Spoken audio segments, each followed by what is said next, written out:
Hi mga inarts! Annyeong! So for today, gagawa tayo ng cat beanie.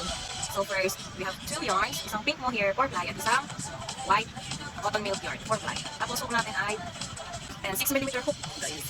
So first, chain 64 tayo.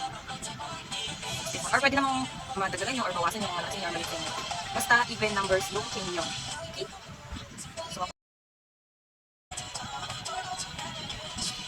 So guys, bali 66 chain yung ginawa ko.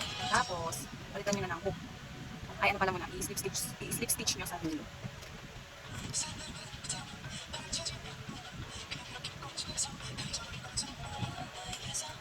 Ayan. Kaya kung babalikin nyo, ano lang ha. Ganyan, walang twist. Tapos, palitan nyo yung hook nyo ng 5.5. Dahil nyo yan. Kapag nyo 5.5. Tapos, chain 3. 1, 2, 3. Then, double crochet kayo sa ako. Yung bawat.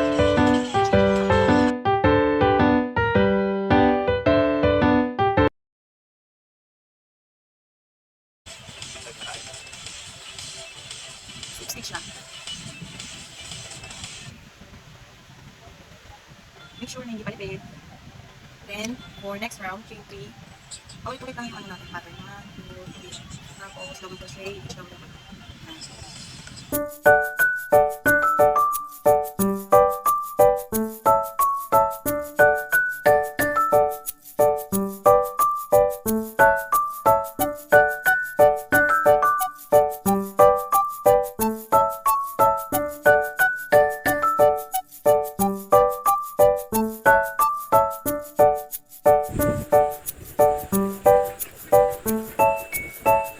Ito na siya.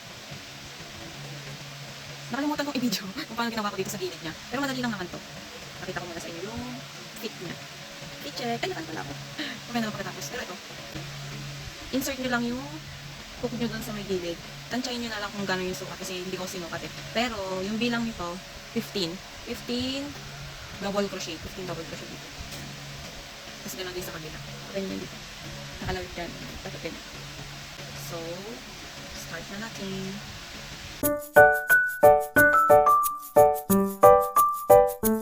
Corner na kayo. Ayan, sa dulo na. Corner sa dulo. Chain 3. 1, 2, 3. Tapos turn your work. Then, 15 double crochet ulit. Kasama yung chain 3 sa double crochet na bilang ah.